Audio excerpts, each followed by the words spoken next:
Welcome to Ethio Health Exhibition and Congress. Ethiopian Cardiacs is preparing CME in conjoint with Ethiopian Society of Cardiac Professionals. Today's topic is prosthetic heart valves complications and management. The presentation will be presented by Dr. Shibikom Tamirat. He is a general surgeon, adult and pediatric cardiac surgeon. He is pioneer in adult and pediatric cardiac surgeon, currently working in Ethiopia and recently joined Addis Ababa University as adjunct staff. So we hope the presentation will be good, and those who are following online and those who are in the room, welcome on board. Dr. Shibikom, welcome on board. Thank you very much. Thank you. So today we will be discussing about one of the commonest cardiac surgical lesions that we fix in Ethiopia. So fixing it is not the final thing, because we will face complications which are inherent to the surgery and inherent to the things that we implant in the place of the prosthetic in the native valves.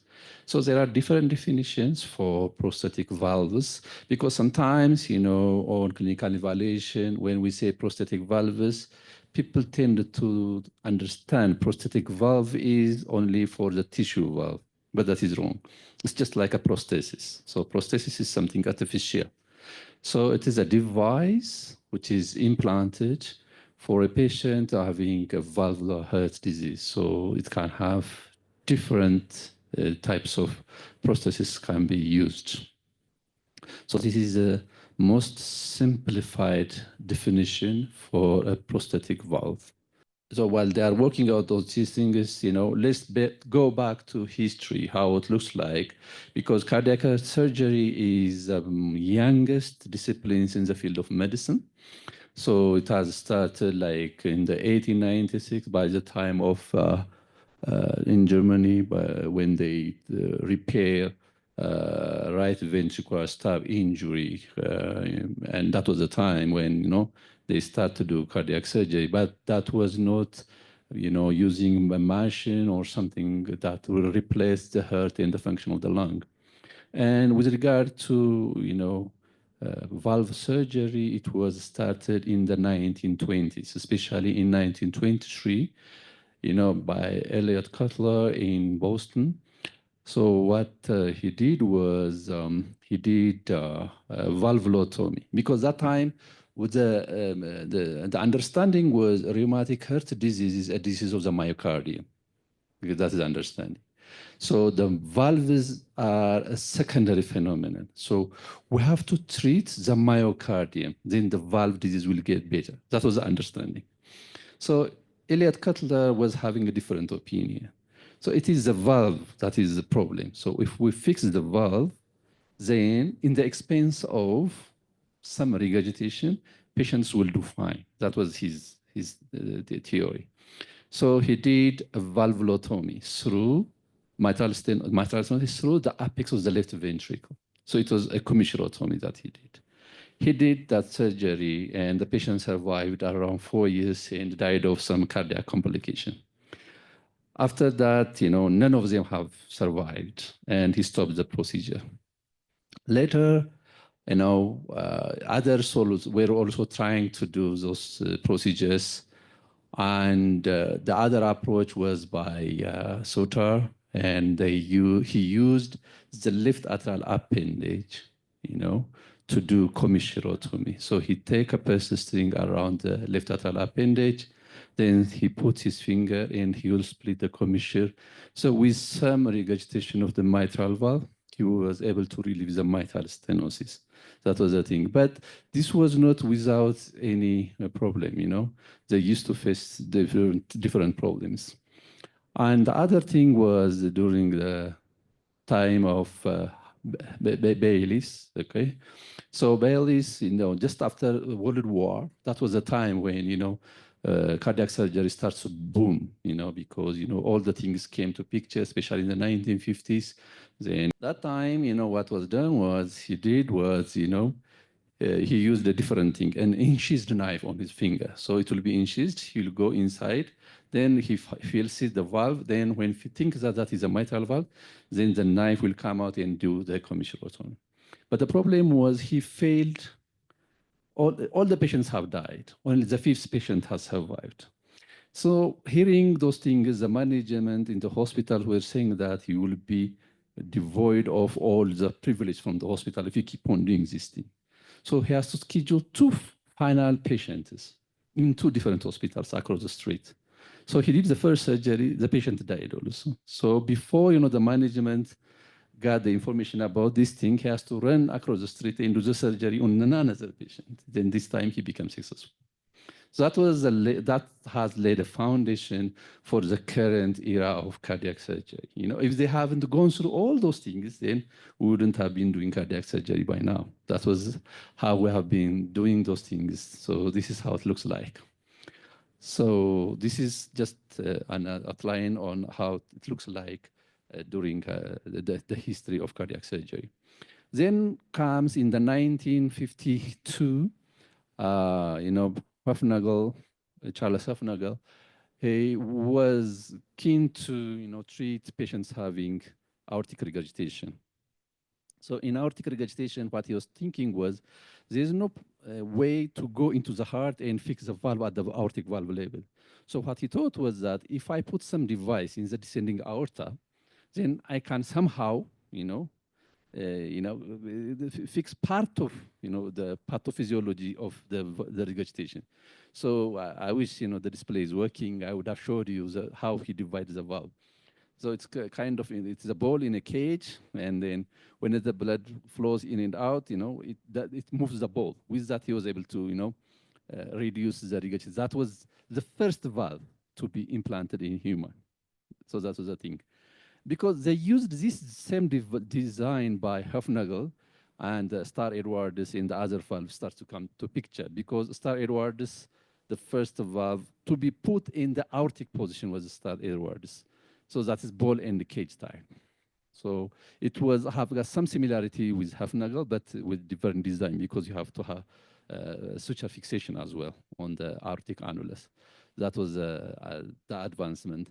Then they have to see the outcomes, the thrombogenicity, how the valves are working, how long are they working. So everybody starts to come up with different valve designs, with different components, okay, different sewing rings. So even let alone those mechanical valves, people start to invent even tissue valves.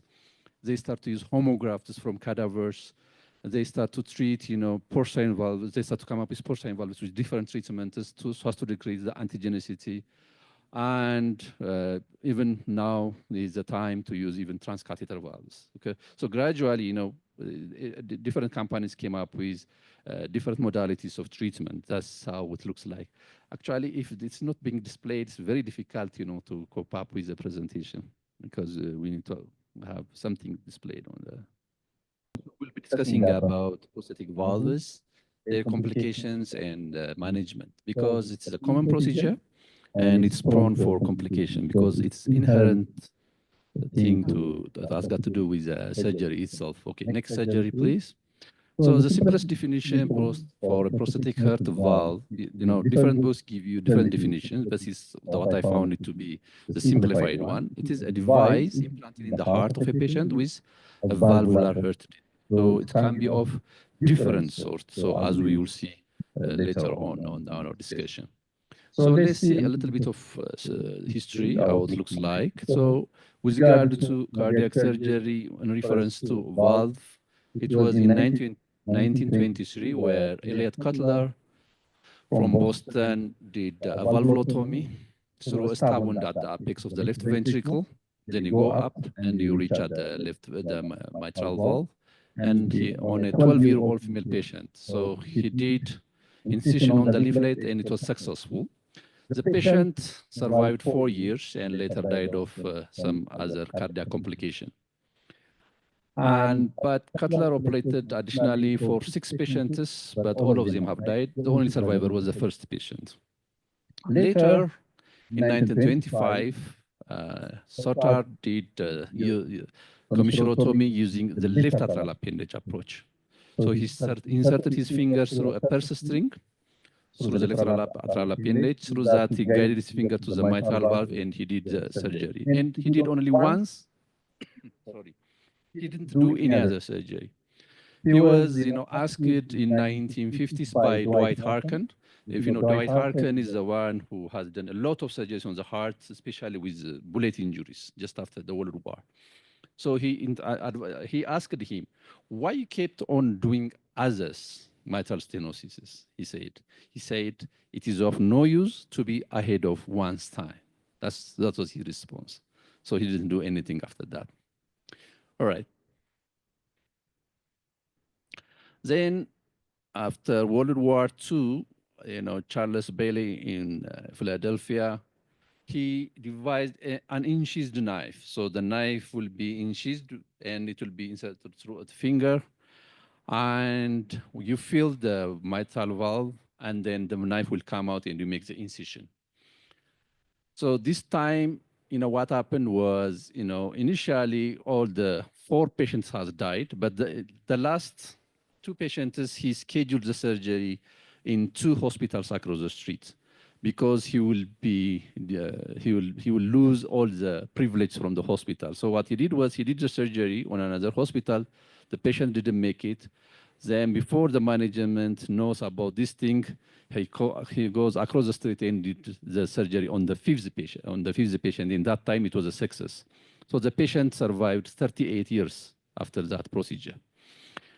Then this was during the time of closed heart surgery, where there is no heart-lung bypass machine, where you can open the heart and do whatever surgeries. So Hofnagel came up with, an idea of putting a valve inside the descending aorta for a patient having aortic regurgitation. So as you can see, there is a ball inside it. So that thing will float up and down depending on the cardiac cycle. With that, part of the regurgitation can be circumvented. That is the initial thinking. This also doesn't require any heart-lung bypass machine. So people keep on trying, to look for better solution for fixing valve lesions in the heart. So the next was, generation of valves keep on coming. So the first one, as you have seen, it is Hofnagel in 1952. Then, it has evolutionized through years, Star Edwards known, the ball in a cage. This was a valve. Then the tilting discs came to picture. Then tissue valves also, transcatheter valves. Now we are coming up with a tri-leaflet valves on the mechanical one. Those are being designed, and we will see the outcome in the future. So those are just picture representation of the valves that are being used and also being used, and those things that are being even more modified for better use.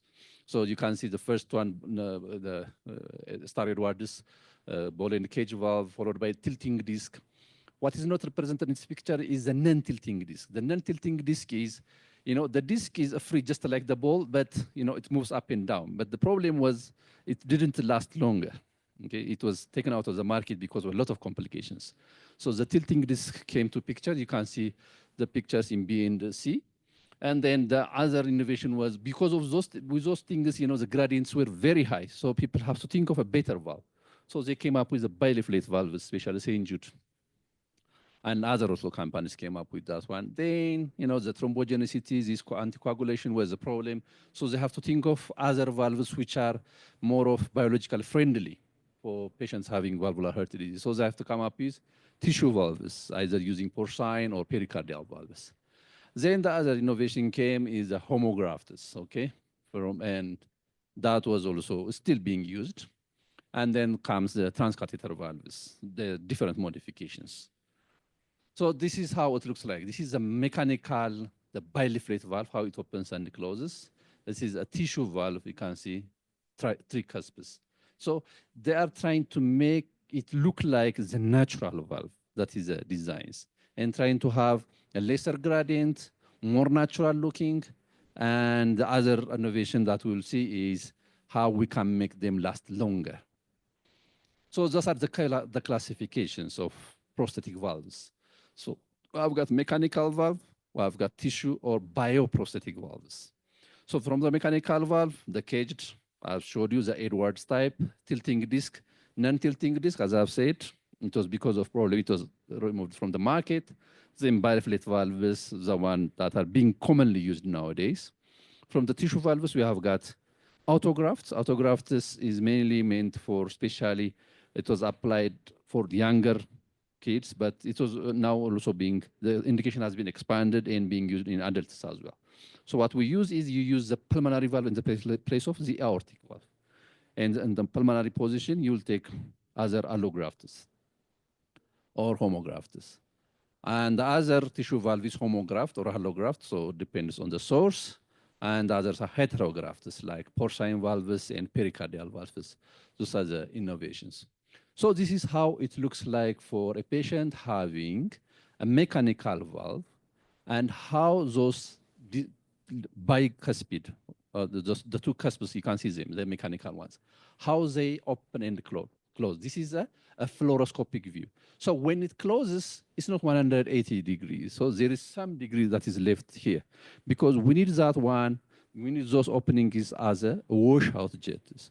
Because if it closes it, there will not be any washing. So a tendency to form clot will be there.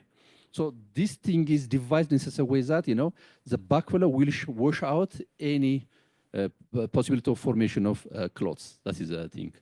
So this is how it looks like. If a patient in case comes up with, limited closure because of something that is hindering this thing, this was because of a thrombus that was being lysed with tissue plasminogen activators, and then how the granite looks like and how the leaflet opening looks like. So it's a progressive one. So if you follow them fluoroscopically, this is how it looks like. So initially it was high, then gradually, the degrees start to open, and then the gradient starts to fall.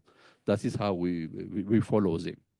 This is a pictorial representation of the different valves using CT scan as well as echocardiographic images.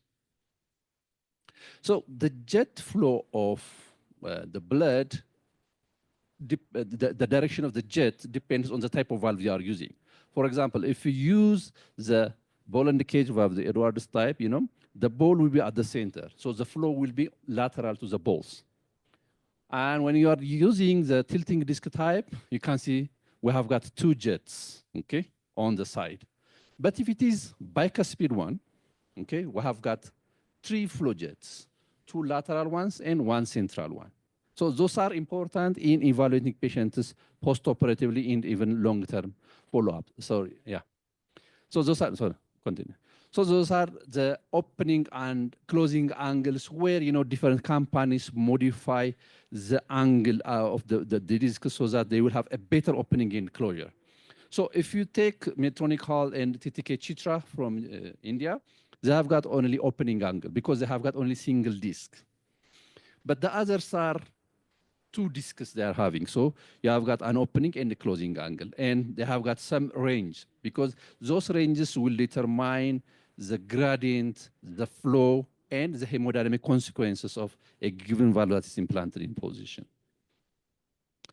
So the other thing that we consider in implanting valves and something that you have to understand is the diameters that are being given by the companies, okay? Some companies will give you the external sewing ring diameter. The others, they may not differentiate between the two, internal orifice diameter and tissue annular diameter. But as a surgeon, we have to know those differences because they may be displayed for commercial use, saying that, you have got a very nice, good size valve, but when you implant it, the internal orifice diameter is very small. Such cases, you will have a very limited output and a patient will have the symptoms before surgery, even after surgery, has a problem. So we have to differentiate what are those things. So internal orifice diameter sometimes can equate with tissue annular diameter depending on the valve design. But external sewing ring diameter is bigger than, or there is no flow at all. because this will compete for the space for the valve implantation. We'll see subsequently in another picture. So look at it now. So we have got a valve implanted in different position. So we have got the annulus here, okay? This is the annulus. That is the center one is the valve. So this one, the valve is implanted intra-annulally within the annulus. That means the external sewing ring is fitting with the internal annular diameter of the valve, the annulus. So this time you will have a very small flow. This one is a patient having intra-supra-annular implantation. Here, what happens is the internal orifice diameter equals the tissue annular diameter. It has got a better flow, this one. This one is a supra-annular implantation, okay? It depends on the type of valve. We usually prefer intra-annular implantation because you have got a very good profile of blood flow. So, and the other thing is using, once you see the valve, there are different orifice area being given by be it the company or by different books. But we have to differentiate between the different areas. Now, geometric orifice area is just like a simple arithmetic calculation. You have got a given diameter. You just take half radius, then the area will be calculated automatically. That is geometric orifice area. So this doesn't exclude the struts, the leaflets, other opening mechanisms of the valve. When it comes to clear orifice area, you remove those components. That means the discus or the leaflets, the struts, or other opening mechanisms of the valve. That is the clear orifice area. Still, that is not equal to the effective orifice area. Effective orifice area is the area through which actually the blood flows. Because if you have seen it, you have got the discus. Even if it opens and closes, it doesn't mean that the blood flows through that internal orifice diameter because there is some tilting. So there will be some hindering of blood flow. So real flow is through effective orifice area. And that has to be actually indexed for the given body surface area. That will give us a better value for a given valve. So this is how it looks like, the difference between different orifice areas. The first one depicted in yellow is the geometric orifice area. So it's a simple arithmetic calculation. You just take the diameter and you calculate the area. So clear orifice area, you have to take out those things taken by the struts or the discus and the opening and closing mechanism. But when you come to effective orifice area, you can see it. Even if those things are there, there are some spaces left behind. So that is the area through which blood actually flows. And there is a coefficient usually that compares the geometric orifice area with effective orifice area. We call it a contraction coefficient. Usually it is 1/3 to half of the geometric orifice area. So we can see, geometric orifice area is not a direct reflection of the flow across a given valve. So this is a cross-section of a mechanical valve. Basically, it's an onyx valve. And this is the sewing, the external one, where we do the suturing and everything. Those are the two discs. So we have got one disc on the closed position, this one on an opposite position. This is the pivot, okay, or the hinge where the disc moves during the cardiac cycle. So we have got two contact points for the discus so that, opening will be easier. And the way onyx is designed different from the other valve, because this is a recently used mechanical valve, you have got those things protruding on the two up and down chambers. So this is meant for, preventing ingrowth of pannus or clot or those things. So this is how, valves are being designed from time to time. So it is well known that, once you put a prosthetic valve for a native valve disease, there will be improvement in symptoms of a patient. But we don't have to forget that we are converting a native valve disease to a prosthetic valve-related complications as well on the patient. So some of the complications are like structural failure.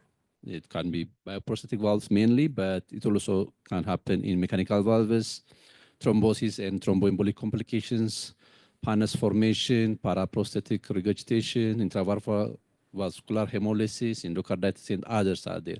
So we'll try to see a few of them.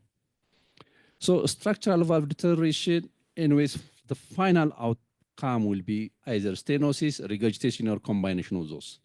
So what causes those things is because of a progressive deterioration on the components of the valve structure itself, like that will end up in thickening of the cuspus, calcification, tearing, disruption of the prosthetic valve, with finally the patient will have hemodynamic dysfunction. So the types of structural valve deterioration, especially with reference to bioprosthetic valves, though they are overlapping, they can be of leaflet calcification or non-calcific tissue degeneration. So those things are not of just those things are not outcome of a single process, but multiple processes, all right, at cellular as well as molecular levels as well. But accelerated calcification, which is also witnessed in our setup, is more seen in younger age groups. You know, we have seen patients having prosthetic valve at younger age group, the valve becoming degenerated within 2 to 3 years and requiring redo surgeries.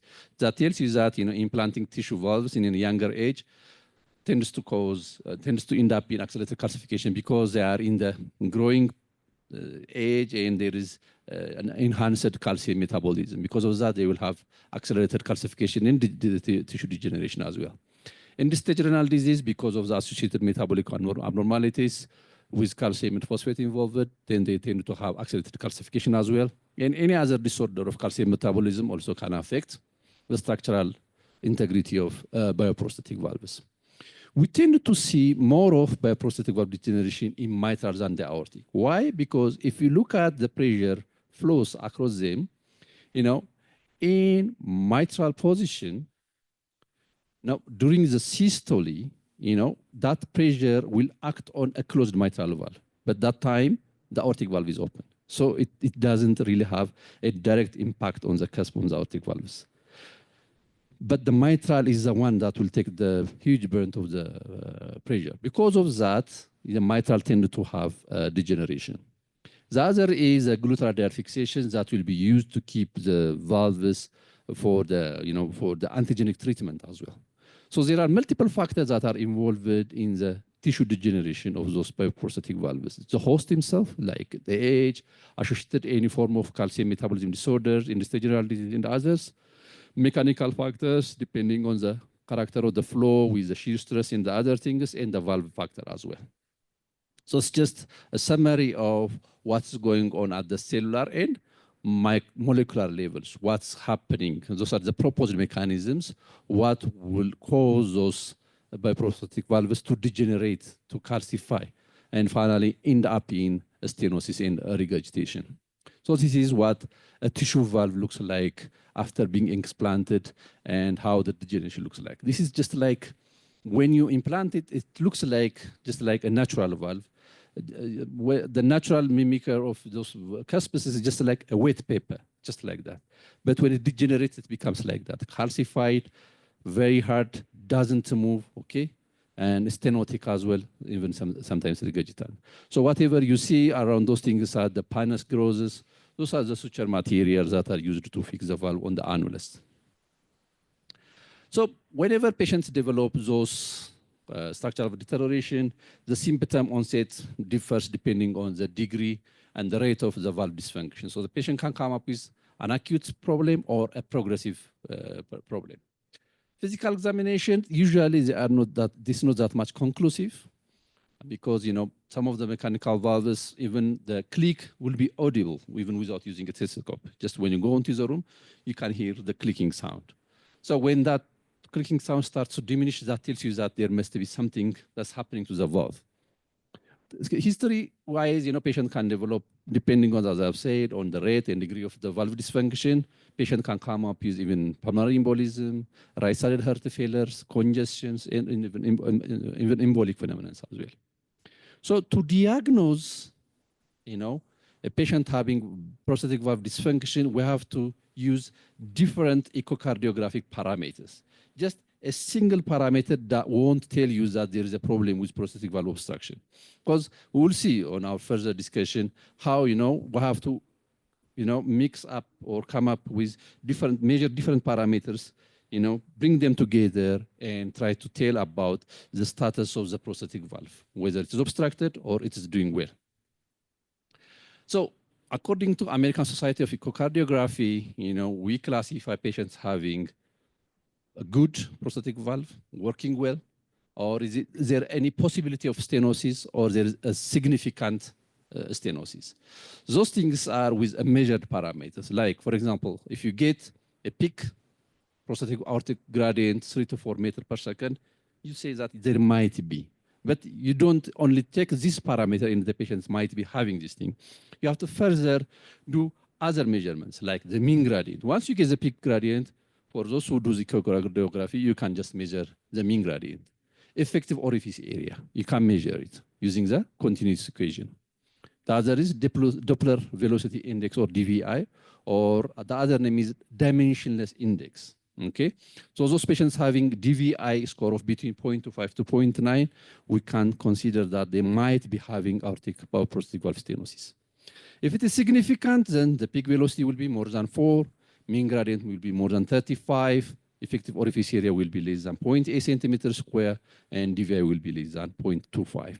The current recommendation, actually, some literatures are coming up with a patient having a DVI, Doppler velocity index, less than 0.5 should be worked up for possible prosthetic valve dysfunction. So this is just a pictorial representation how we do, the DVI calculation. And the other thing is the global load, because it's not only the valve, the load is not only at the valve level, but also after passing the valve, there is impedance associated with the natural blood vessel, that the aorta, for example. So that has to be added. That will give a global burden for the left ventricle, which is downstream on the flow characteristics. This is just an overall idea. So, but according to European Association of Cardiovascular Imaging, they want to use the numbers depending on their follow-up echocardiographic values. That means possible obstruction if there is an increase in gradient by 10 to 19. That means you have got a measurement at some point, you do follow-up maybe after some time, or patient symptomatic, or you might have seen something. If you do echo, and from the previous one, if there is an increment in the mean gradient by 10 to 90 millimeter mercury, you consider that the patient might be having obstruction. A definite one or significant one is if the mean gradient increase is more than or equal to 20 millimeter of mercury. So for prosthetic valve in the aortic position, this is just an algorithm that has to be used to say that where we are, okay, with regard to the aortic valve. So you have to look at the DVI, the dimensionless index, or the Doppler velocity index. I don't know how many of you are doing DVI, but this has to be part of the parameters on evaluating patients having prosthetic valves. Jet contour, that is just to be seen. Whenever you do a tracing, the jet contour, you might see either a round or triangular one, okay? What we like to see is which one, the round or the one, more of triangular one is a good trace. And then further, you measure the acceleration time. Is it more than 100 or less than 100? Okay. If it's taking more than 100, it means that there is some level of obstruction. That is how we interpret it. So this is a summary of how it looks like. So we have to take measurement of the valve function using different parameters. Then we sum up. So the more parameters are abnormal, the more that bioprosthetic valve is abnormal as well. For mitral position, we use a different parameters, obviously, because they are working in a different pressure gradient areas. So if there is an increase in the transvalvular velocity, you have seen on the aortic position, more than 4 is the one here, 2.5 millimeter per second. Mean gradient, 10 here, there it is 35, and pressure half time, 200 millisecond is a cutoff value. So, but when we are measuring mean gradient, usually, we have to state also the rate at which that mean gradient is measured. So those numbers are meant for patient having heart rate between 60 to 80s. Because when the heart rate goes above 80, there will be tachycardia. If there is tachycardia, tachycardia in the expense of the diastolic time. So the diastolic time will be shorter. So automatically, the transmitral gradient will be higher. So erroneously, you'll say that the patient might having some obstruction. So that should be, so the rate has to be controlled while doing those things. And we can't use pressure half time to calculate effective orifice area, unlike in cases having native valves, okay? For prosthetic valves, we have to use a continuity equation. So this is the parameters, just like the aortic valve, but the numbers are a bit different here because we use a lower numbers, the DVI, the effective orifice area, the mean gradient, all those things are different. So by combining different parameters, we can say that patients might be having a normal prosthetic valve, or there may be patient prosthesis mismatch, or stenosis, or the stenosis is quite significant one. So when we say significant one, it has to meet many of those parameters. If you get this one, so the patient must be having a significant obstruction. There are sometimes, you do echocardiography for possible prosthetic valve dysfunction, and then when you take a gradient, at some point it will be very high. And the next moment when you measure, it will come low. That's because, as I have seen previously, in a patient having a 2-disc bileaflet mechanical valves, we have got 3 jets, the 2 lateral, 1 central. So if you take the Doppler signal from the central one, automatically it will be high. So if you take that one as a kind of a peak velocity gradient or a mean, then you say that the patient might be having prosthetic valve dysfunction, but that's not the case, okay? So we have to consider those 3 jets where we do the sampling as well. So we'll end up in having a smaller effective orifice area, and then we may say that patient is having prosthetic valve obstruction. This is just to show how it looks like if a patient is having a well-functioning bileaflet mechanical valve, a partially obstructed mechanical valve with 1 disc and completely obstructed 1 disc with a maintained cardiac output at 5 liters per second. So you can see on the top one, you see the numbers show the velocity, okay, the velocity. So whenever there is obstruction, the velocity really goes up. You can see the middle one, yes? You can see it goes all the way up. So that will correlate with also increment in the gradient. When there is obstruction, the gradient, you can see the number. It has reached 2.93, even more than that one. You can see the numbers are different in each fixture. To show that if there is an obstruction, the velocity will go up. So this is one way of assessing the parameters in a patient having prosthetic valve or mechanical valve obstruction. The other is thrombosis. So usually, they say that bioprosthetic valves are free of clot formation. That's not the case. It was started to be seen starting from especially 2010. They start to see clot formation in bioprosthetic valves. And because of procedural things, transcatheter valves tend to have more clot formation than surgically implanted bioprosthetic valves. It has got something to do with the procedure itself. Now, the tendency is to put a larger bioprosthetic valve, but the problem with larger prosthetic valve and larger sinus of valva is there is stagnant flow. With the stagnant flow, there will be also clot formation as well, because that is one of the components for clot formation. So using a 4-dimensional CT, we can assess what is happening to that bioprosthetic valve. There is a concept of hypoattenuated leaflet thickening with reduced leaflet motion. If you get those 2 things, that means hypoattenuated leaflet thickening and reduced leaflet motion, if you combine the 2, there is high likelihood that the patient is having a subclinical form of valve thrombosis.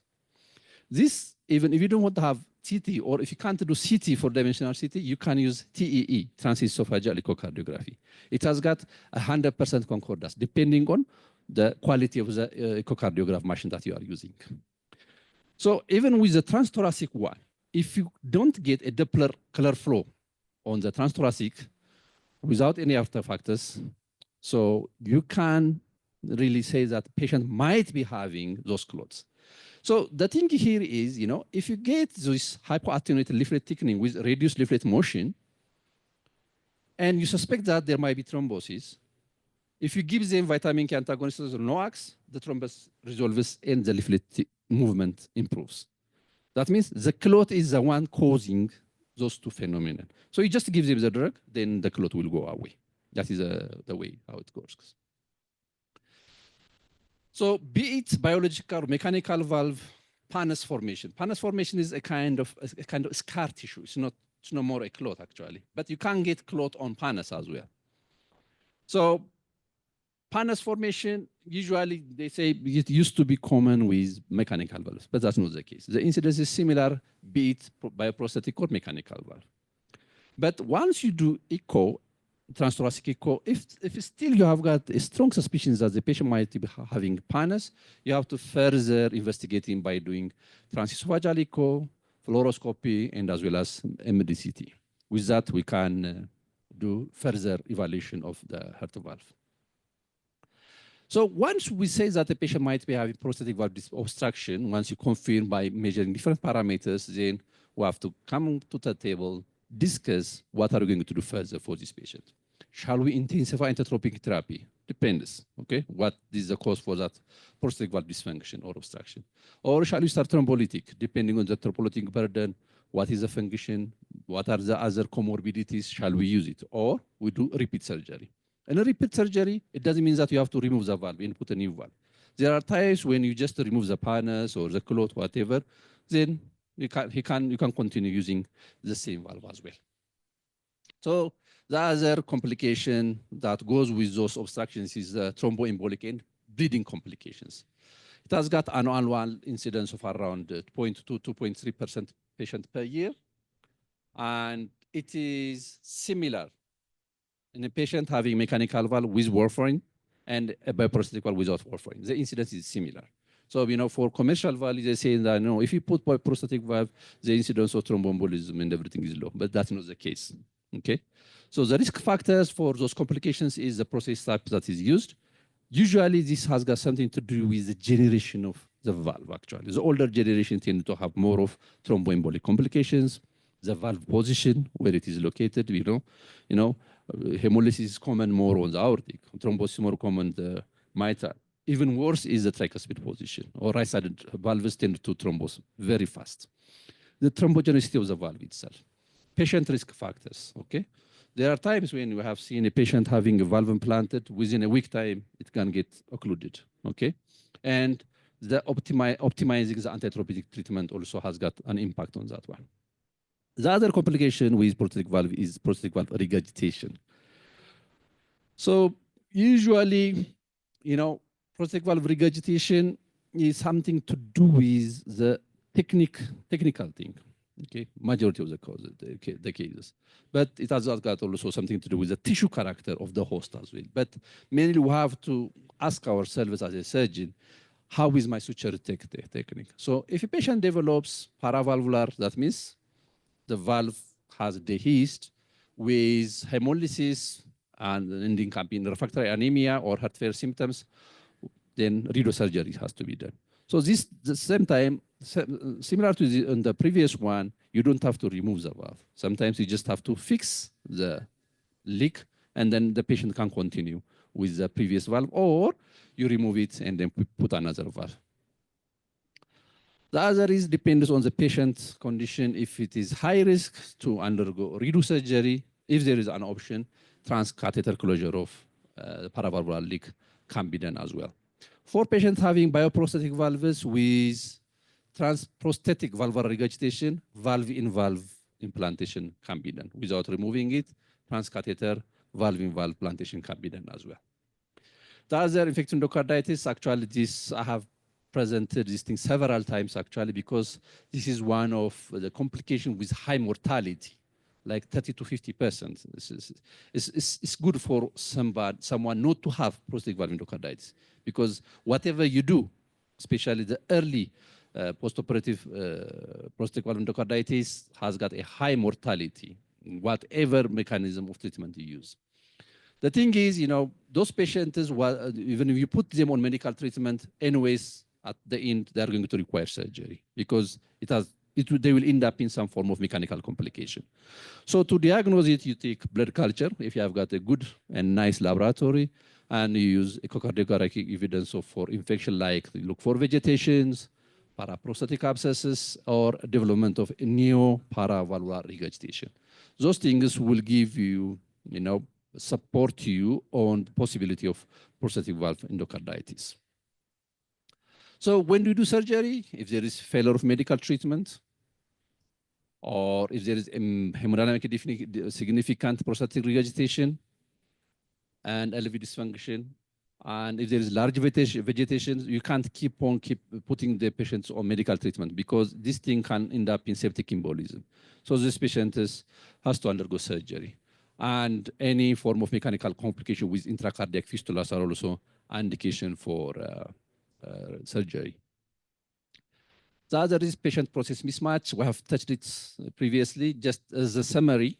So patient-process mismatch means a functional area of the prosthetic valve is too small for the cardiac demand of that patient.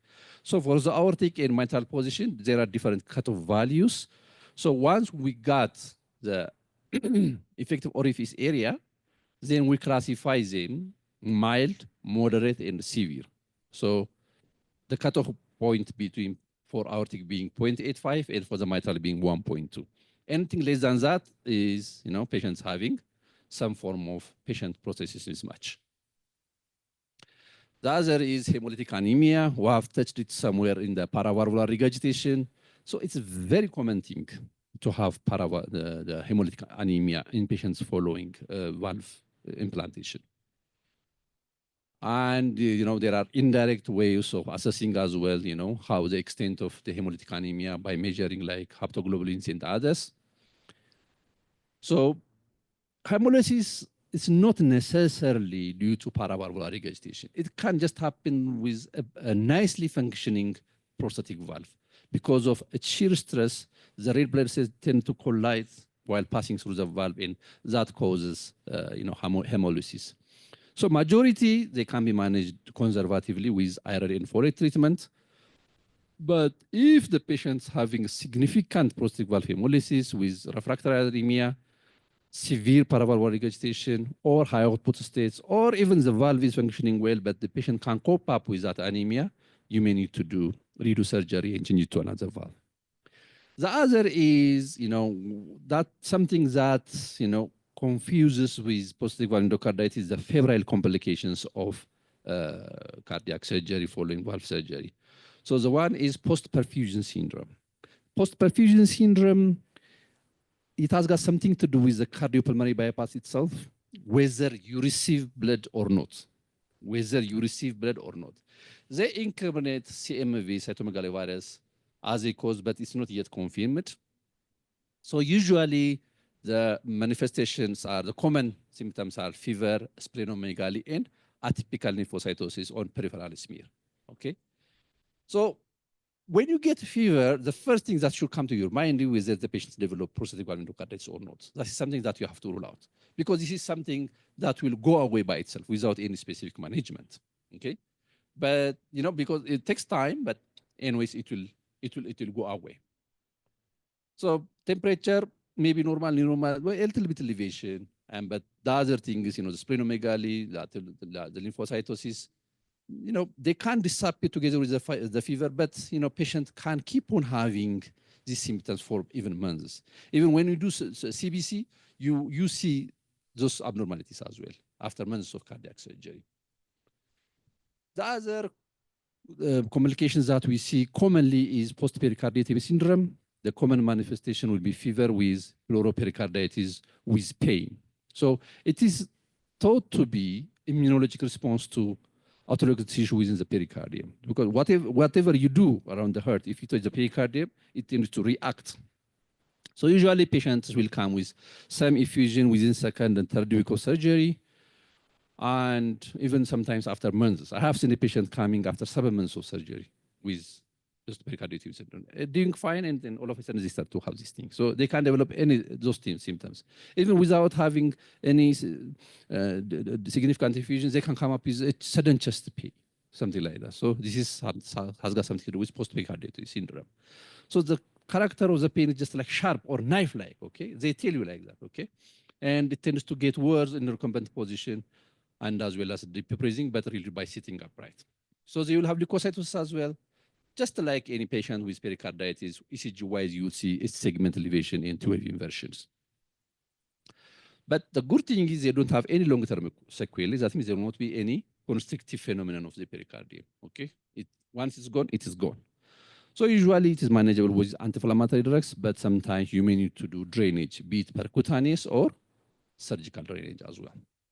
The other rare complication is LV pseudoaneurysms. So there are two types of pseudoaneurysms. One is the posterior annular suture line, that means especially on the mitral area. So that area, what happens will be, there will be at the position of the atrium and ventricular junction, there will be a thin wall outpouching. So it doesn't contain any myocardial layer. So this outpouching will go into the pericardium. Okay, it will be closed by the pericardial radiation, so it's a very soft wall. So it can rupture any time and then can lead to catastrophic complications. The other area of pseudoaneurysm is the mitral aortic intervalvular fourth or the aortomitral curtain area. It's a very small area, but that tends to also cause aneurysm. So this area, it can rupture and cause aortic or mitral regurgitation, even sometimes free regurgitation, free rupture into the pericardial space. So whenever you detect it, it's better to do surgery right away because the complication is quite a catastrophic one. Just a few considerations on prosthetic valves in pregnancy. Structural valve deterioration is quite accelerated in pregnancy. So even, we say that I'm in childbearing age, I need to have tissue valve. Even before they bear a baby, the tissue valve tends to degenerate. Anticoagulation is a concern for both for the fetus as well as for the mother as well. And the pregnancy by itself has got a negative impact on the heart of the mother as well, with increased thrombosis and increased hemodynamic burden. So what we do in the future for prosthetic valve development? So having seen those complications, what we need to have is, one, we need to have a valve which has got an improved hemodynamics and a valve that can last longer with enhanced durability and minimize biological responses with those degenerative changes as well. And so what we need to do is whenever we are doing prosthetic valve implantation in a given patient, we have to use a patient-centered approach. So the choice of the valve has to be discussed with the patient. What do you like to have? What are the pros and the cons of having this valve? So in our setting, we use whatever is available. We don't have much choices. We need to have ongoing research so as to come up with, a safe and efficacious prosthetic valves. And we need to have a multidisciplinary care where the team comes to picture in those cases, because everybody has to be part of the team, discuss and come up with a best option for that given patient. Thank you so much, despite all the ups and downs. If there are any questions, comments, are most welcome. Thank you for this very interesting and essential presentation. I just wanted to know your experience with these patients who had prosthetic heart valve. What challenges do you face when you follow them? Because I know there are lots of challenges in our setup. So if you can share. Yeah, as I've said on the initial, while starting our presentation, this is the commonest procedure that we do in Ethiopia, valve surgery. Then congenitals are there. So the commonest problem is getting the right size of the valve, okay? The right size of valve is one problem. It's just the surgical part that I'm telling you. So, and then options of the valve. People will come up and they read somewhere on internet or they get information from their colleagues or anywhere, and they'll say, I need tissue valve. It's not available in our country, okay? So we give them a mechanical valve. So even if he says that he requests tissue valve, you can't give him that option also. The other thing is, diagnosis, pre and post as well. That is a huge challenge. Somewhere the patient will be told that you have got a very significant mitral valve disease. When he comes and being evaluated, it is not even more than mild pathology. Then patients, it's very difficult to convince the patient that he's not having a significant pathology. We are not saying that you don't have a pathology, but that pathology of the valve doesn't require surgery. So it's a very difficult thing. Even the worst scenario is after surgery.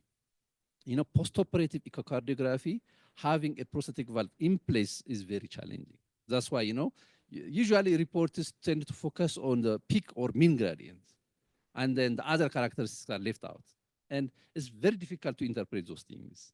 And patient will tell you something different. Echocardiography says it's normal. It can't be normal as long as the patient is saying something. That means it tells me that, we have to invest a lot on, evaluating different parameters post-operatively. I know it's a bit challenging with those poorer echo windows, with all those acoustic shadows because of the prosthetic valves. But we have to, invest further and try to get more parameters. That's the way forward.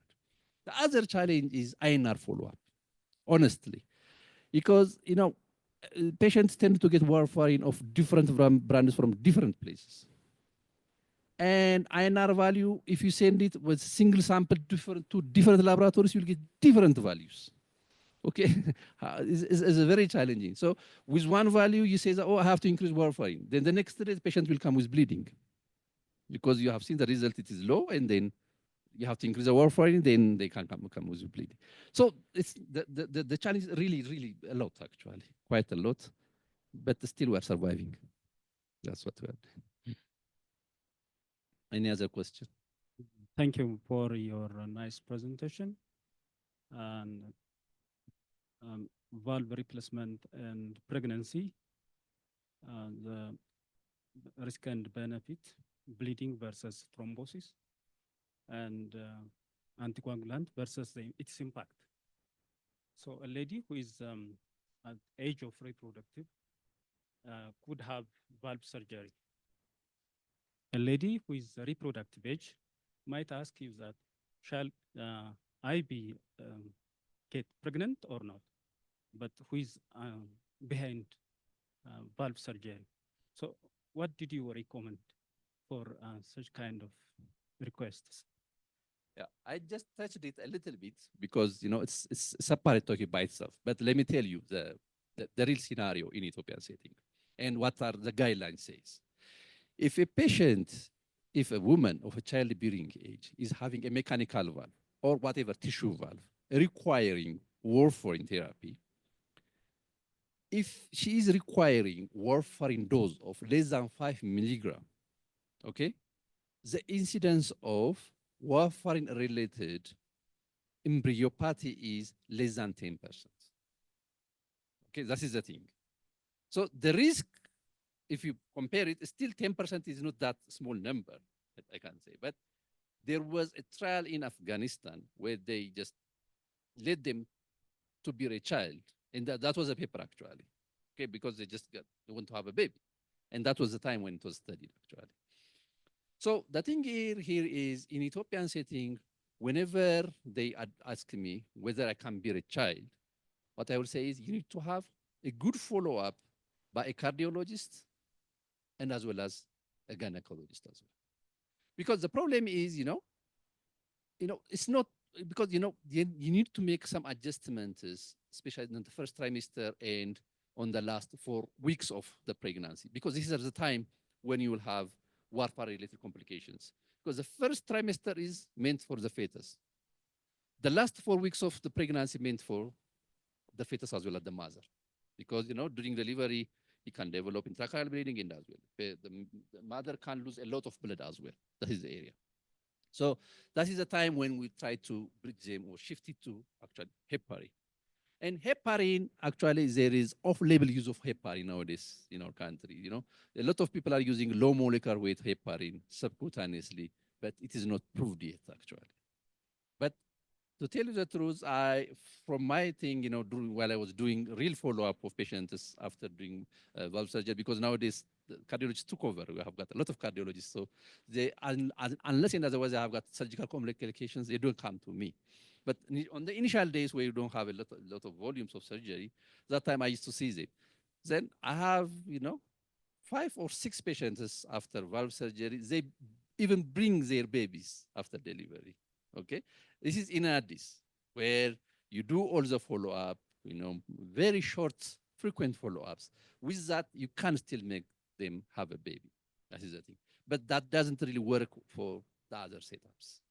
Because it really needs a stronger and follow-up where you need to have really a nice contact with the gynecologist who's following the patient as well. You keep on updating all the parameters. With that, you can still do that one. Okay, we got a couple more questions on online. The second question reads, the average lifespan of a prosthetic valve. Lifespan of prosthetic valves, it depends on who's giving you the time frame. If it is a company, they will tell you it will work 15 to 20 years. Practically, in Ethiopian setting, not more than 5 years. That's what we are seeing.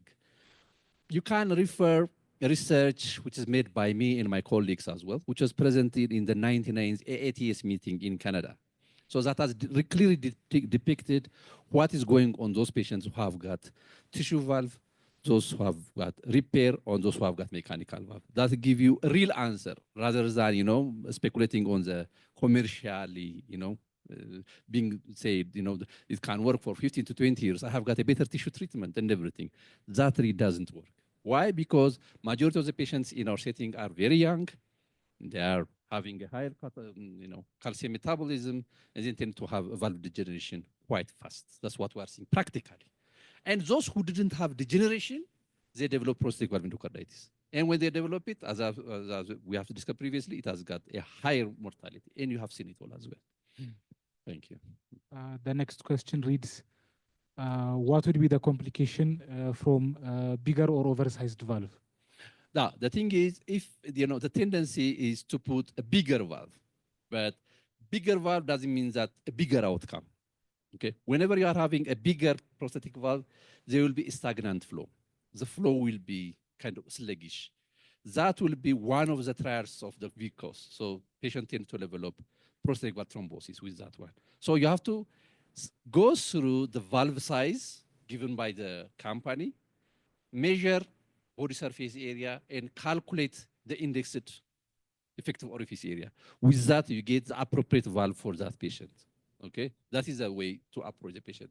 It doesn't mean that as long as it is big, I can put big. That doesn't work actually. The last question reads, what factors determine whether a patient is better suited for mechanical or bioprosthetic valve, considering age, lifestyle, and comorbidities?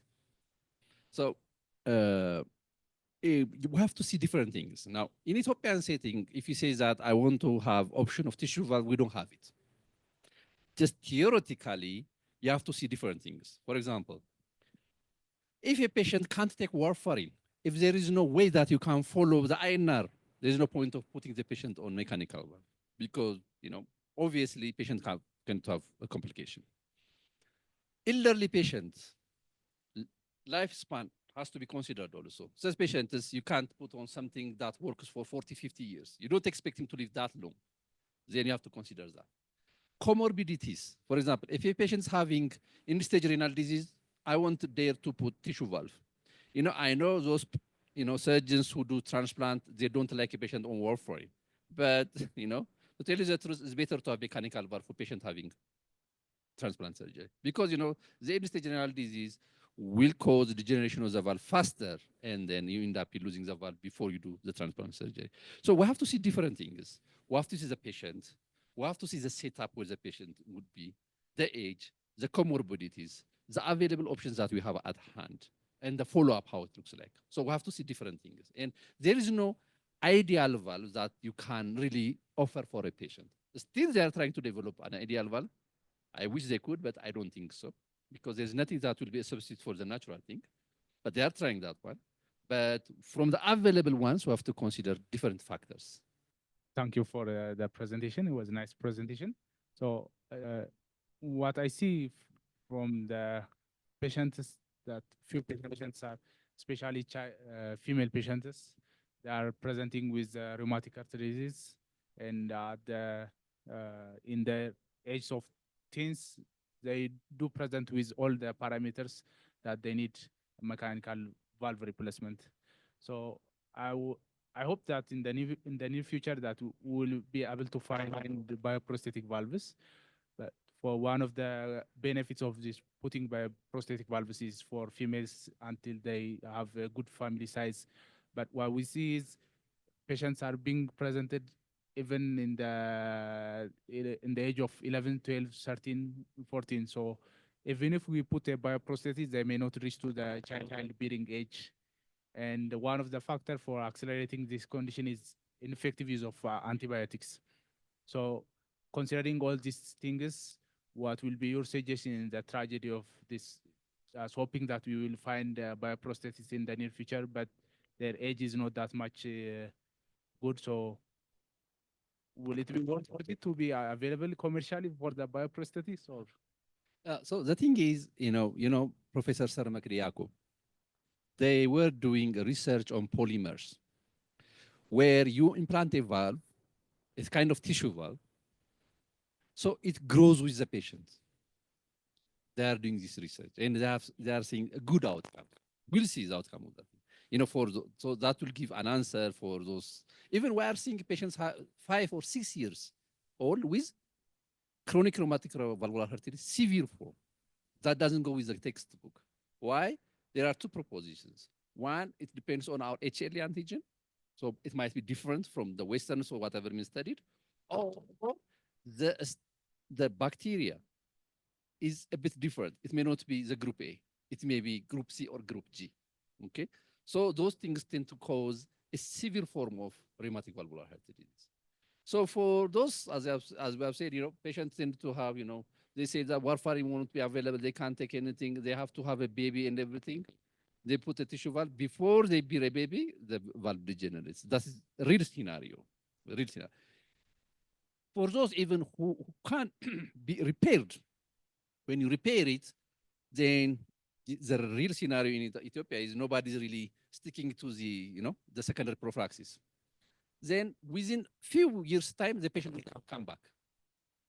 Okay, the surgery is done, so they think that everything is fixed. But the secondary prophylaxis is very important.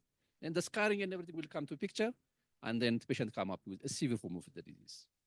Even after balloon commissurotomy, when we do surgery, the scarring is more severe than without a balloon actually.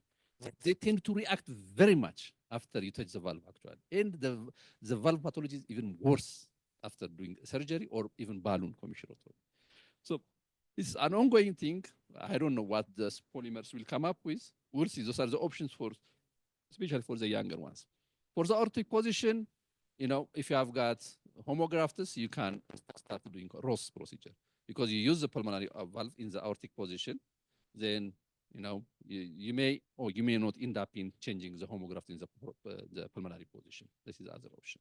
Okay. Any other question? Okay, thank you, Dr. Shibikom, for your nice presentation.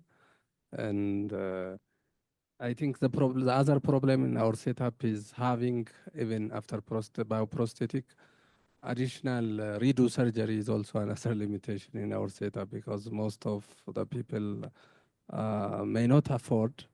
The public institutions are not well equipped. So single chance, the only chance they have is most of the time a single chance. So the physician decides even they may not get the second chance. So that's also another reason why we decide on them.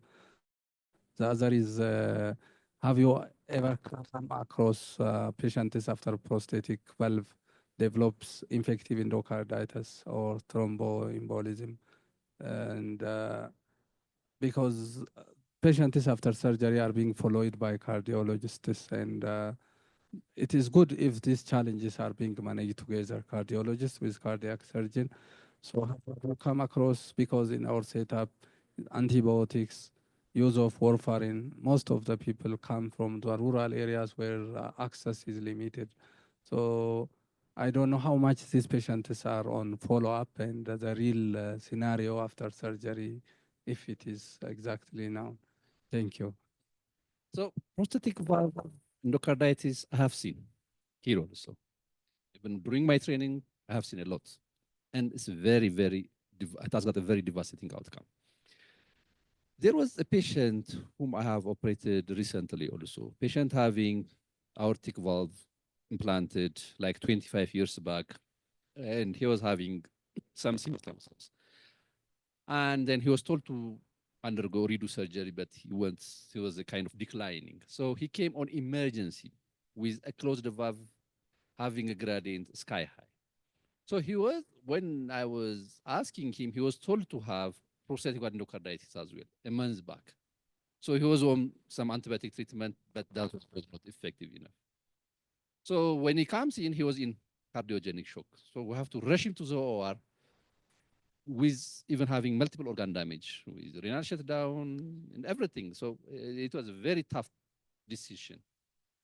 So after surgery, he came out, and we have to keep him on dialysis for at least 2 weeks, I think. Initially frequent one, then less frequent. Then now he's producing more than 3 liters of urine without even Lasix.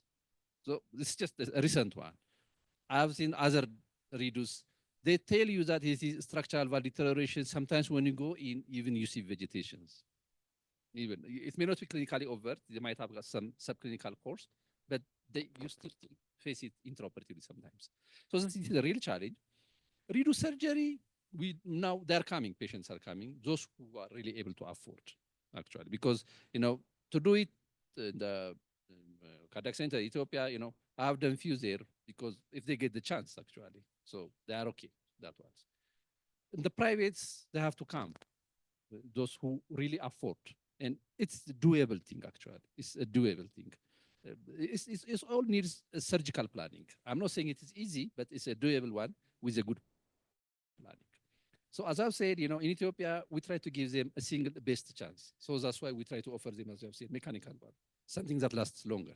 But there is also downside of that thing, the anticoagulation treatment and the follow-up is really tough, actually.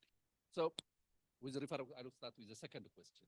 Rivaroxaban has been tried, and it shouldn't be used in a patient having prosthetic valve imposition. We'll see it in the future. What will happen to the mechanical, what I'm saying. Tissue, they are using it. Mechanical is not. Even, there are studies going on for valvular atrial fibrillation. There is still problem with that, even with the native valve even. With arrhythmias are of different types.